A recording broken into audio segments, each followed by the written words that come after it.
This is the Story of the Drmls, Nashville, Tennessee's premier art rock band of the 1980s.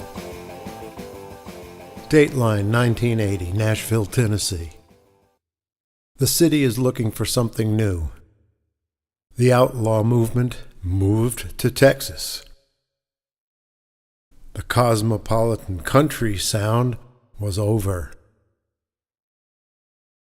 Everyone had the expectation that new and exciting music would rise from the ashes of the 70s as Nashville was eager to reinvent itself. In 1979, Chris Camp and Clovis Hitson, who were writing songs together, decided it was time to stop playing in other people's groups and form their own band. And the Drmls were born. They immediately looked around for a drummer and found Silver Taylor, a very colorful and exciting drummer who had been going in and out of town on the road with Chuck Berry and other touring artists. Silver Taylor wanted to stay home too. So the three of them had a meeting at the Hollywood Bar over on Elliston Place and decided that it was time to do an original project together. Shortly after that, the band was named. 2 guitars, drums, no bass. The band began to rehearse at the newly established Nashville location of Studio Instrument Rentals, SIR for short. Down the street from Drmls headquarters, on 18th Avenue South, recent college graduates Chuck Ainley and David Cherry were installing a studio, the Rock House, in an old house on Music Row, with a 24-track remote system in a trailer by the side of the house. They were eager to test the system and the studio, and the Drmls were eager to record their first few selections. They had written a couple of nice new songs, one entitled Teenage Queenie and the other entitled The Tables Have Turned, and the trio went into the studio with Chuck Ainley and David at the helm to record their first set of tracks. These recordings were essentially live, very raw, influenced by the punk movement, the sci-fi movement, and anything new, anything that was not traditional or expected in Nashville. Shortly after that, the band realized they needed to acquire a bass player.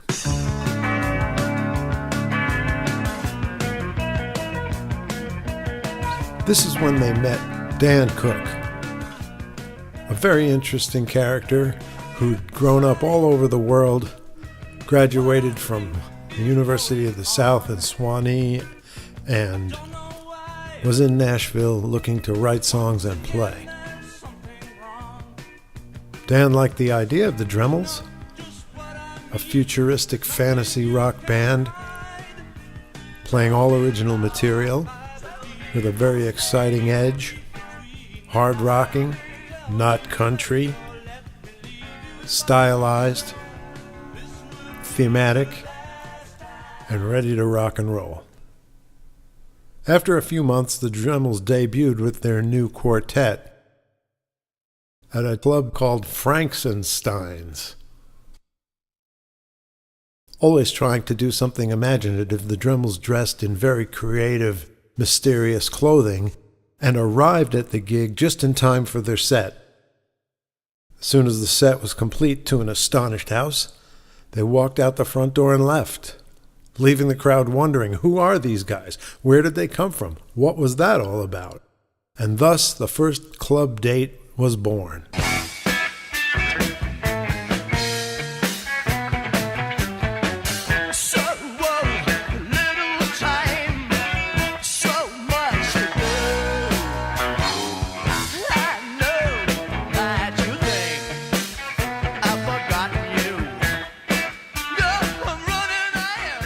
During the winter and early portion of 1980, The Dremls were playing in all of the local clubs, having a blast, trying to excite their audiences with a variety of crazy-looking costumes and very exciting, aggressive songs.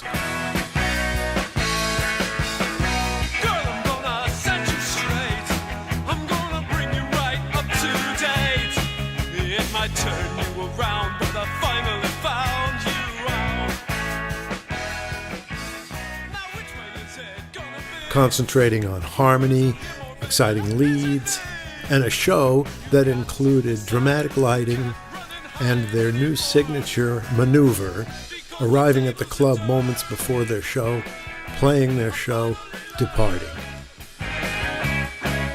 Once you turn the screw, now it's turning in you, and I'm watching you squirm. Yeah, the tables have turned. It was a lot of fun. Everyone loved it.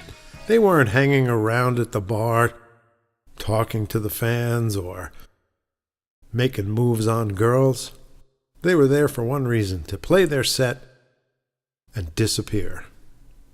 At one of these shows, a well-known advertising producer from a well-known studio right around the corner from Music Row, the Sound Shop, approached the band and said he'd like to bring them into the studio for an opportunity to record some of their songs.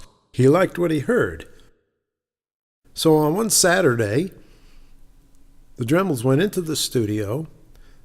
They brought along a new drummer who barely knew the material, but was able to jump right in, and the band cut 12 or 13 songs live that afternoon. Several of those selections appear on the recording entitled "The Drmls Have Landed." Here's a little sample. Tell me, where are you today, my little teenage queenie? All those promises we made, a teenage queenie. Like I'll always be true, I'll never let you. Ooh, baby, I love you, I really do. Where are you today, my little teenage queenie? All those promises we made, a teenage queenie. Our love will never die, we'll never have to grow. Ooh, baby, I don't cry, I never cry. Hear me now, ooh, let me say, the space we shared yesterday left me with the price. After the tracks were mixed down, the band had a meeting with the producer and the engineer. They were dumbfounded. They didn't know what to do with the band. They didn't fit into any Nashville convention, and thus they wished the fellas a lot of luck and sent them on their way. Once again, the band was out on the streets, pounding the pavements of Music Row. Shortly after that, they met a producer who was well known in Atlanta and other southern towns, Ken Laxton. Ken was a session man and had great credentials. So Ken decided he'd take the band into the studio, and they had the opportunity to go into the famous, legendary RCA studios. Not the small studio that Elvis played in, but the big room that many of the great artists of the day cut many a hit record. The band once again went in and on a couple of Saturday and Sundays cut a whole host of new material. But no one can believe in faded hopes, broken promises. The night's through, the only thing I know is that love you freeze tonight, to see tonight how it could be. We'll set you free tonight, to see tonight how it will be. And then they started to move around from studio to studio to complete the project. They spent a little time over at Star Gem with another legendary engineer, Bill Vorndick, who cut the vocals for many of these songs.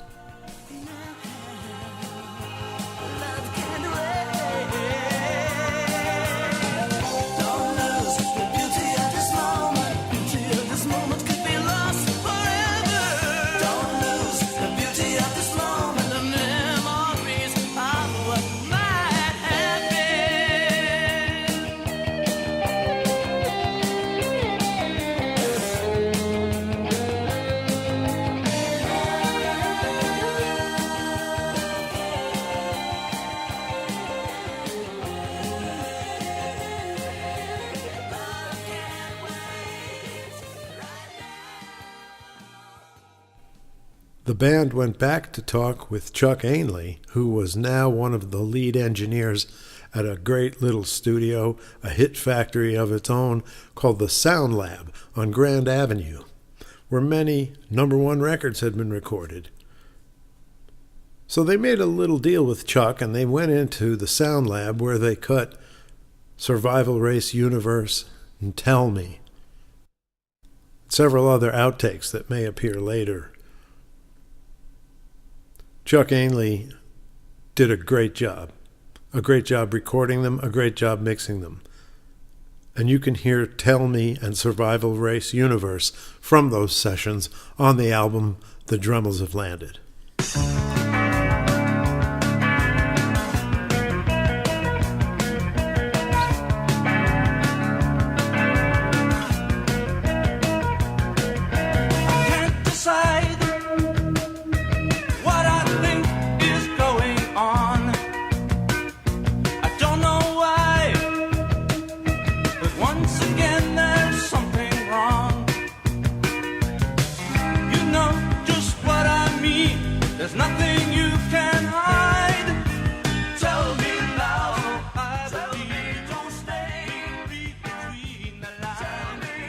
Then, their friend and roadie at the time, Dave Ferguson, invited them to come over to his new home away from home, Jack Clement's famous lair, the Cowboy Arms Hotel and Recording Spa.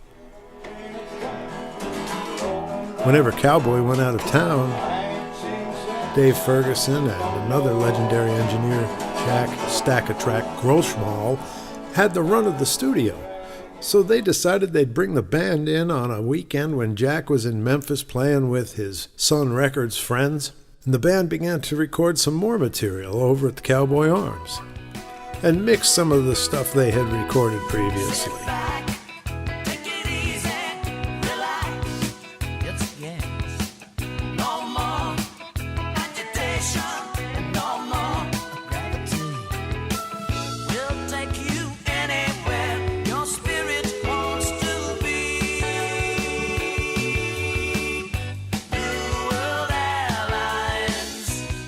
The Drmls spent about a year running in and out of the Cowboy Arms and had come up with enough demos to attract the interest of labels outside of Nashville.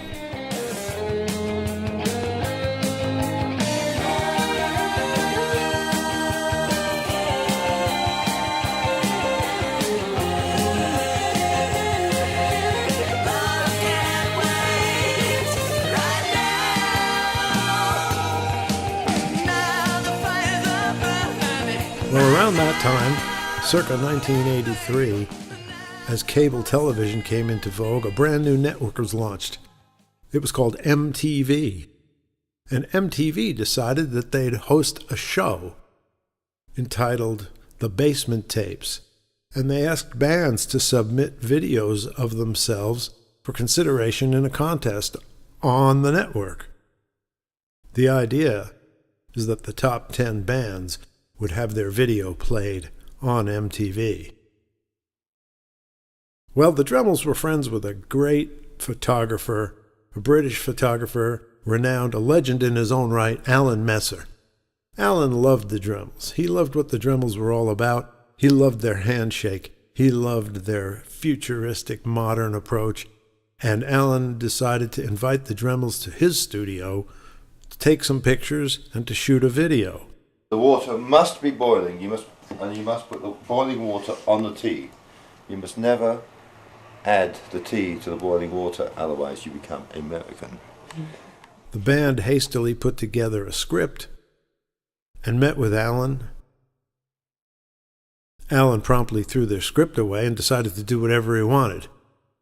And they spent a day or two shooting video for their song, We've Got Our Love, Come Whatever. Hey, hey, hey! One to the others, two for each other and forever. Because we've got our love, we've got our love, we've got our love, come whatever. Because we've got our love, we've got our love, we've got our love, come whatever. Shortly after that, the band went over to Alan's studio to take a look at the footage. Don't forget, the digital age was barely there. Alan shared the footage with the band, and the band was kind of disappointed and didn't see the value of the footage. But Alan, in his wisdom, thought it was wonderful and decided he would fly to New York where there was a digital editing suite, and he would put the video together.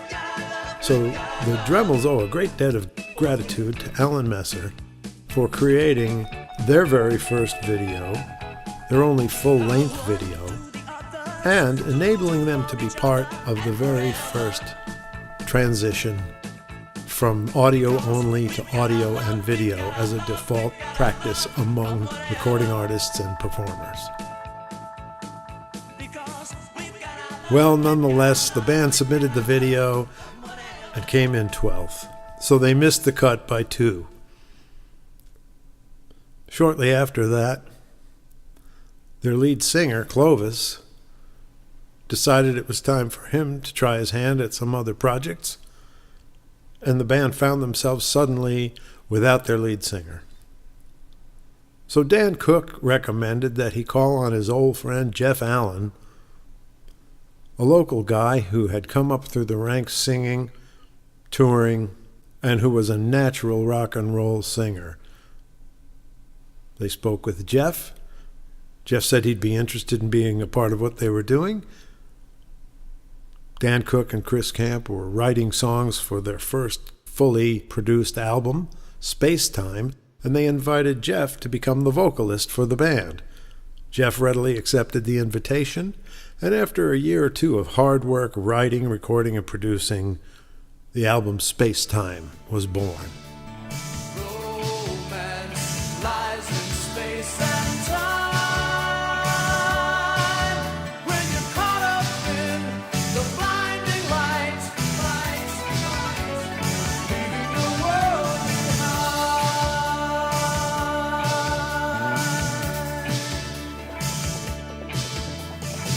In an instant, you know. Shortly after the release of Space Time, which soared up the college and independent radio charts, where the Drmls scored top 10 positions on over 200 stations, hard times began to fall on the Drmls and on Nashville. Many bands were falling apart. You know, there's a shelf life to creative pursuits, and after a few years, restless creative artists feel the need to try something different. So shortly after the release of Space Time, Chris Camp, Dan Cook, Jeff Allen went in different directions. And by 1987, the 80s were not only almost over, the Drmls' Nashville experience was almost over.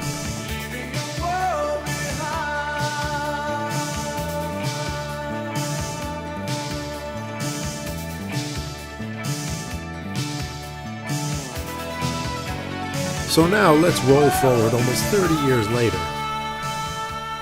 We're very proud to announce and to offer you the opportunity to hear a nice broad selection from 2 records of the Drmls recordings.